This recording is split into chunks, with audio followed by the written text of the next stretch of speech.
Terikat janji terbelah hati. Episode antara suara hati dan nama keluarga. Pagi itu, langit Jakarta tampak mendung, seolah menyimpan rahasia yang belum usai. Alea berdiri di depan penginapan kecilnya di Kalibata, menarik napas panjang sebelum masuk ke mobil travel yang akan membawanya kembali ke kampung. Ia tak ingin pamit pada Aidan. Bukan karena marah, tapi karena perasaan yang menggantung dari perjodohan ini. Terlalu cepat datangnya janji itu bisa menyesakkan dada. Di meja makan, Aidan duduk sambil sarapan dengan mata kosong. Ayahnya duduk di seberang meja, mengenakan baju abu-abu dan peci putih. Tangannya menggenggam koran, tapi pembicaraannya serius.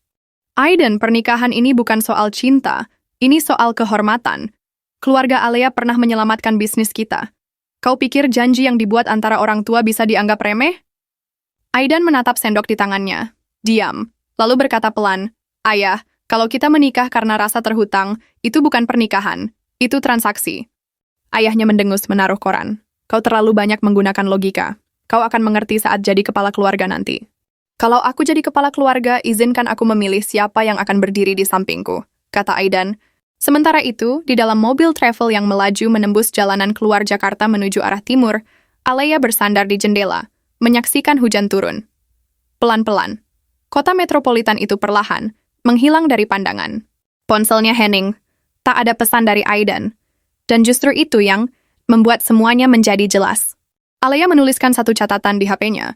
"Jika aku tidak dipilih karena cinta, maka aku tidak akan rela dipertahankan karena kasihan dari perjodohan ini." Malamnya, Aidan berdiri di kamar menatap keluar jendela lampu-lampu di taman halaman rumahnya berkelip bagai bintang buatan. Ia membuka ponselnya, menulis pesan panjang. Menghapus, menulis lagi. Dia ragu.